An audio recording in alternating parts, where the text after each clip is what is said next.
Hello friends, कैसे हैं आप सब। स्वागत है आपका अपने यूट्यूब चैनल निधि करियर मेकर पे।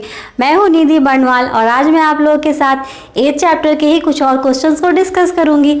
लेकिन आज की क्लास भी स्टार्ट करने से पहले मैं चाहती हूं कि रोज़ की तरह ही मेरी क्लास की शुरुआत एक अच्छे कोट से हो। और वो कोट ये है कि कोशिश ऐसी करो कि हारते हारते कब जीत जाओ पता ही ना चले।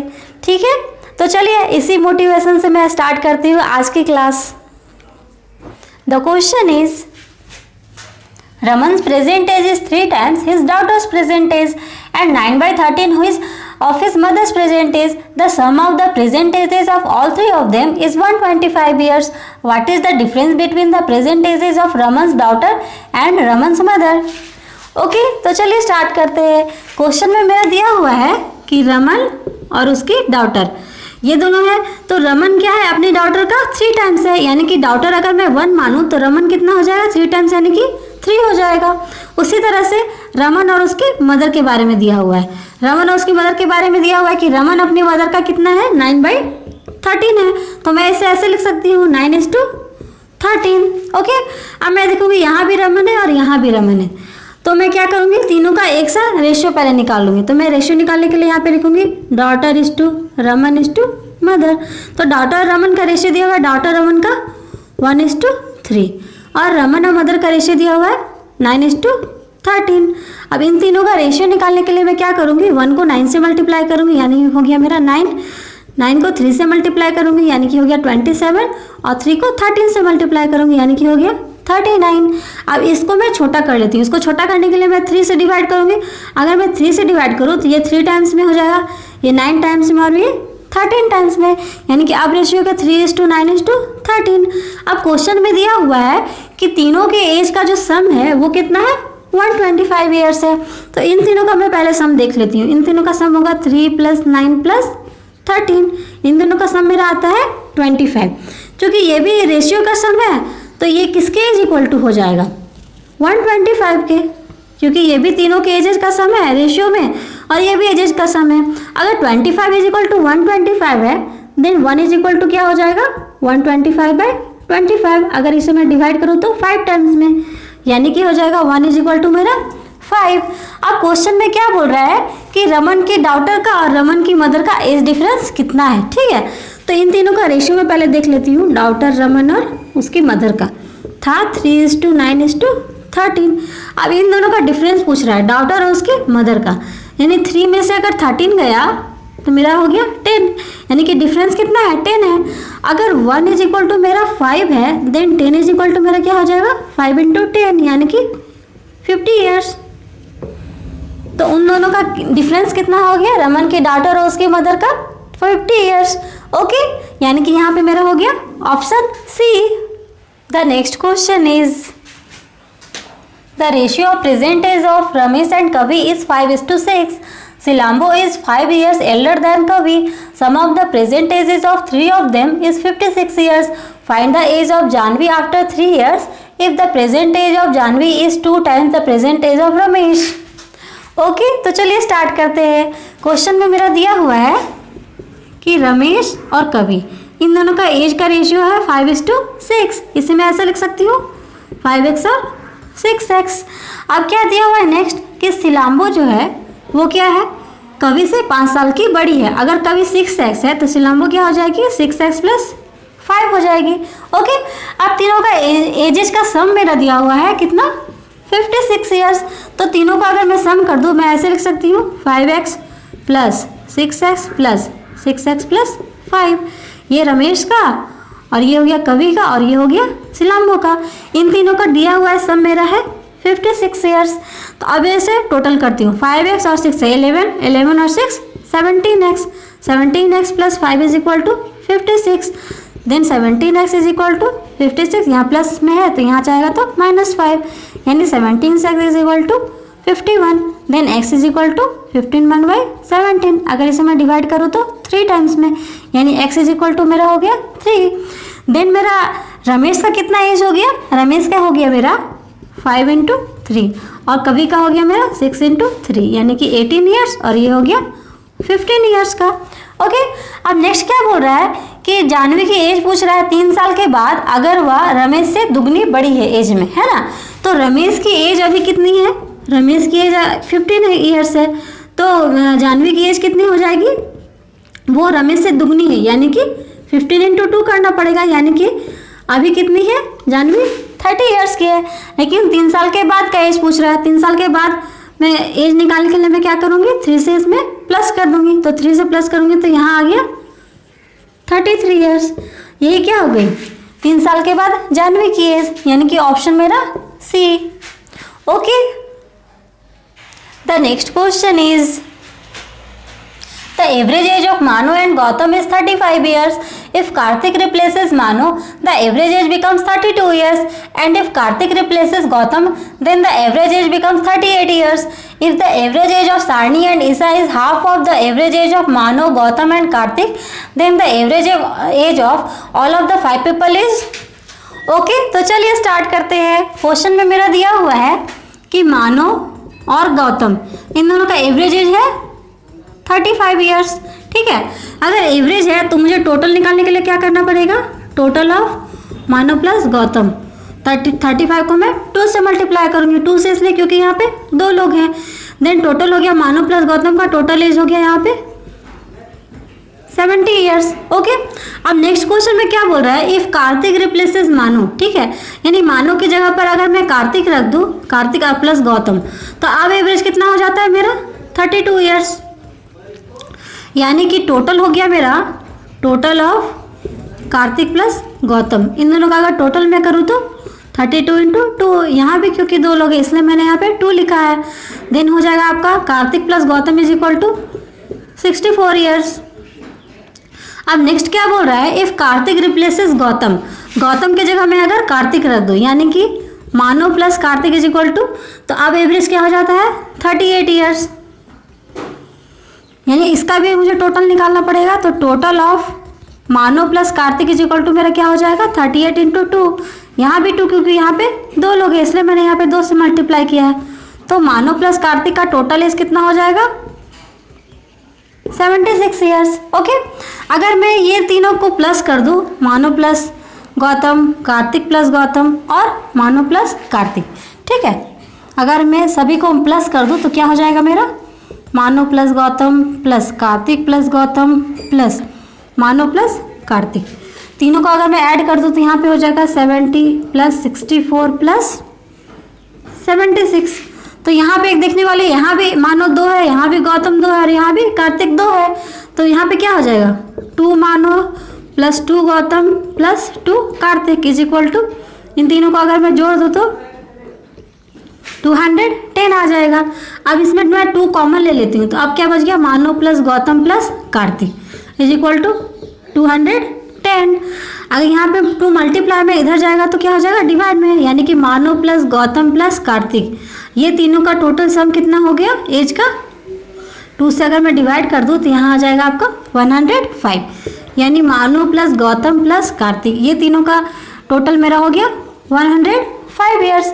अब क्या बोल रहा है क्वेश्चन में कि जो सारनी और ईशा है वो क्या है, एवरेज है किसका, इन दोनों के एवरेज का जो है मानो प्लस गौतम प्लस कार्तिक, इन तीनों का जो सम है उसका जो एवरेज है वही क्या है, एवरेज सम है किसका, सारनी और ईशा का, यानी कि Sarni plus Isha is equal to मेरा क्या हो जाएगा, इन तीनों को अगर मैं डिवाइड कर दूँ तो हो जाएगा 35 ईयर्स। तो इन तीनों का क्या है, इन तीनों के एवरेज का हाफ है, यानी कि 35/2, ये क्या है सारनी प्लस ईशा का एवरेज है। ओके, देन टोटल क्या हो जाएगा, total of Sarni plus Isha, total निकालने के लिए मैं क्या करूँगी 35/2 को 2 से मल्टीप्लाई करूँगी क्योंकि यहाँ भी 2 लोग हैं, यानी कि टोटल हो गया सारनी प्लस ईशा का टोटल मेरा हो गया 35 ईयर्स। लेकिन क्वेश्चन में क्या बोल रहा है कि 5 लोगों का एवरेज निकालना है, ठीक है, तो 5 लोगों का, ये तीनों का एवरेज मेरा कितना था, मानो प्लस गौतम प्लस कार्तिक, ये तीनों का एवरेज मेरा था, टोटल एज था 105 और प्लस सारनी प्लस ईशा, ये दोनों का टोटल एज था मेरा 35 ईयर्स। ओके, अगर मैं ये 5 को जोड़ूँ तो मेरा आ जाएगा 140 ईयर्स। लेकिन क्या पूछ रहा है क्वेश्चन में कि एवरेज, तो एवरेज ऑफ 5 पीपल क्या हो जाएगा मेरा 140/5 से मैं डिवाइड करूँगी, क्योंकि यहाँ पे 5 लोग हैं, यानी कि अगर मैं इसे काटूँ तो हो जाएगा 28 ईयर्स। यानी 5 पीपल का मेरा एवरेज एज कितना हो गया 28 years. Okay, the next question is 15 years ago, the average age of a family of 4 members was 40 years. 2 children were born in this span of 15 years. The present average of the family remains unchanged. Among the 2 children who were born during the 15 years, if the older child at present is 8 years older than the younger one, what is the ratio of the present age of the older child to the present age of the younger child? Okay, तो चलिए start करते हैं। Question में मेरा दिया हुआ है कि 4 फैमिली मेंबर्स का एवरेज कितना है 40 ईयर्स है। ओके, यानी कि टोटल कितना हो जाएगा, टोटल ऑफ 4 मेंबर्स, 40 को मैं 4 से मल्टीप्लाई करूंगी। 40 इसलिए मल्टीप्लाई किया है क्योंकि यहाँ पे 4 मेंबर्स हैं, यानी कि हो गया 160 ईयर्स। ठीक है, लेकिन 15 साल के बाद क्या होगा, 15 ईयर्स आफ्टर, 15 ईयर्स आफ्टर क्या होगा, इसमें मुझे 60 प्लस ऐड करना पड़ेगा। कैसे मैंने यहाँ पे 60 ऐड किया है, 15 साल के बाद क्या होगा, चारों मेंबर का तो 15-15 साल बड़ा होगा, तो 15 को मैं 4 से यहाँ पे मल्टीप्लाई करूंगी। इसी तरह से मेरा यहाँ पे 60 ईयर्स आ गया, यानी 15 साल के बाद चारों मेंबर का टोटल एज कितना हो जाएगा 220 ईयर्स। ओके, अब क्या बोलता है कि इसी 15 साल में क्या हुआ कि 2 बच्चे जन्म लेते हैं। ठीक है, यानी कि आप कितने मेंबर्स हो गए, 6 मेंबर्स हो गए।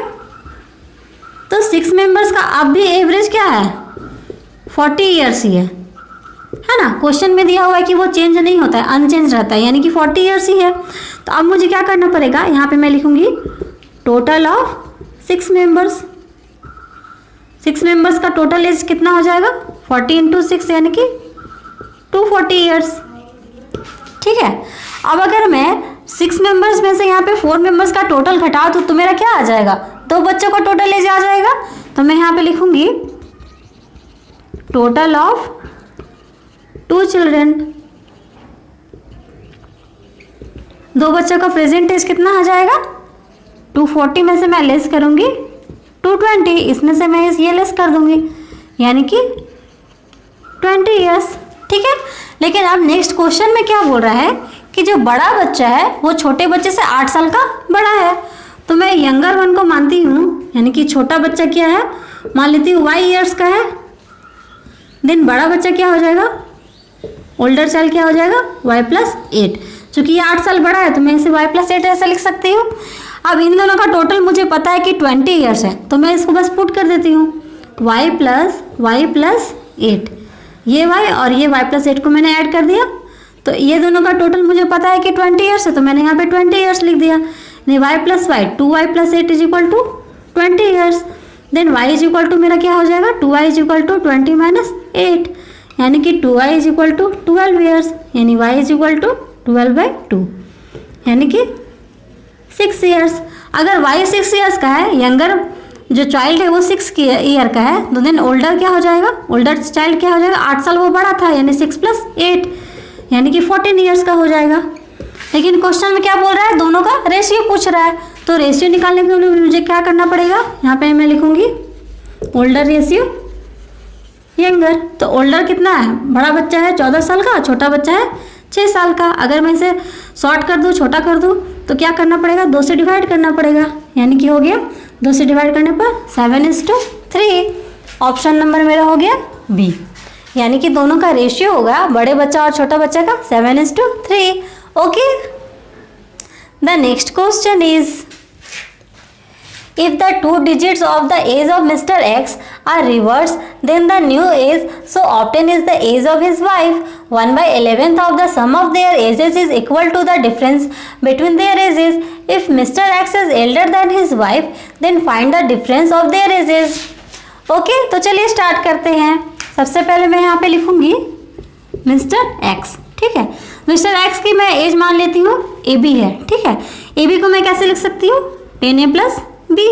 इसे मैंने कैसे लिखा है, अगर किसी की एज 48 है तो मैं ऐसे लिख सकती हूँ 10 × 4 + 8। यहाँ पे 10 इसलिए मैंने लिखा है क्योंकि ये टेंस प्लेस में है, वंस टेंस यानी कि इकाई दहाई के एज में है, इसलिए मैं यहाँ पे 10 × 4 किया है। इसी तरह से ये भी मैं ऐसे लिख सकती हूँ 10a + b। अब क्या बोलता है कि उसकी वाइफ की एज क्या हो जाएगी, मिस्टर एक्स है, अगर ए बी है, इसको अगर रिवर्स कर दिया जाए यानी कि बी ए कर दिया जाए तो उसकी वाइफ की एज हो जाएगी। तो वाइफ की एज को मैं भी कैसे लिख सकती हूँ, 10b + a। ठीक है, अब क्या बोल रहा है कि दोनों का जो सम है एज का, यानी कि मिस्टर एक्स और उसकी वाइफ का, तो ऐसे लिख सकती हूँ 10a + b + 10b + a। दोनों का जो सम है उसका 1/11 ये किसके बराबर हो जाएगा, दोनों के एज के डिफरेंस का। यानी कि एक्स सबसे बड़ा है, वाइफ से बड़ा है, तो मैं इसे पहले लिखूंगी, यानी 10a + b, इससे मैं माइनस करूंगी 10b + a। ओके, अब इसे सॉल्व कर लेती हूँ। 10a और a कितना हो गया, 11a + b + 10b कितना हो गया, 11b। Okay, into 1/11 is equal to मेरा यहाँ पे हो गया 10a + b - 10b - a। यहाँ पे 11 दोनों में है, तो 11 अगर कॉमन ले लूँ तो यहाँ पे बच जाएगा a + b इंटू 1/11। 11 से 11 यहाँ पे चला गया। अब 10a में से a गया तो मेरा बच गया 9a। ठीक है, और 10b में से b गया तो मेरा हो गया यहाँ पे 9b। यहाँ पे मैंने माइनस से क्यों लिखा है, क्योंकि यहाँ पे 10b बड़ा है, इसलिए बड़ा का साइन यहाँ पे होता है, इसलिए मैंने यहाँ पे माइनस लिखा है। यानी कि a + b is equal to मेरा हो जाएगा, अगर मैं यहाँ से 9 कॉमन ले लूँ तो a - b। अब इसे मैं ऐसे लिख सकती हूँ a + b, यहाँ पे a - b मल्टीप्लाई में है, इधर में आएगा तो डिवाइड हो जाएगा, यानी कि हो जाएगा 9 के नीचे कुछ नहीं है तो मैं यहाँ पे 1 लिख सकती हूँ। ठीक है, इसे मैं ऐसे भी सॉल्व कर सकती हूँ, a + b is equal to अगर 9 है और a - b is equal to 1 है, देन प्लस b और माइनस b कैंसिल हो जाएगा, a + a क्या हो जाएगा 2a इज इक्वल टू 10, यानी a इज इक्वल टू 10/2 हो जाएगा, यानी कि 5। a अगर 5 है देन b क्या हो जाएगा, a + b is equal to 9। तो a में मैं a का वैल्यू पुट करती हूँ, 5 + b इज इक्वल टू 9, यानी b इज इक्वल टू मेरा हो जाएगा 9 - 5 इज इक्वल टू 4। तो a यहाँ पे मेरा बराबर 5 है और b बराबर यहाँ पे 4 है, तो x की एज कितनी हो जाएगी, x की एज a भी थी, a यानी कि 5 और b यानी कि 4, यानी x की एज हो जाएगी 54। देन उसकी वाइफ की एज क्या हो जाएगी, इसका रिवर्स b यानी कि b की वैल्यू थी 4 और a की वैल्यू 45। अब क्या बोल रहा है, दोनों के एज का डिफरेंस बोल रहा है, तो क्या करूँगी मैं यहाँ पे माइनस कर दूंगी। माइनस करने पे मेरा आएगा यहाँ पे 9 ईयर्स, यानी कि दोनों के एज का डिफरेंस मेरा कितना हो गया 9 ईयर्स, जो कि ऑप्शन नंबर डी में है। ओके, मुझे पूरी उम्मीद है कि अब आप लोगों को इस टाइप के क्वेश्चन में कोई भी प्रॉब्लम नहीं होगी, लेकिन आप लोग को फिर भी कोई प्रॉब्लम होती है तो आप मेरे टेलीग्राम के चैनल को ज्वाइन कर सकते हैं और वहाँ पे आप अपने डाउट को क्लियर कर सकते हैं। आज 8th चैप्टर की ये लास्ट क्लास थी, कल से मैं न्यू चैप्टर स्टार्ट करूँगी। ओके, मैं फिर मिलूँगी इसी चैनल पर एक नए वीडियो के साथ, एक नए टॉपिक के साथ। तब तक के लिए थैंक यू।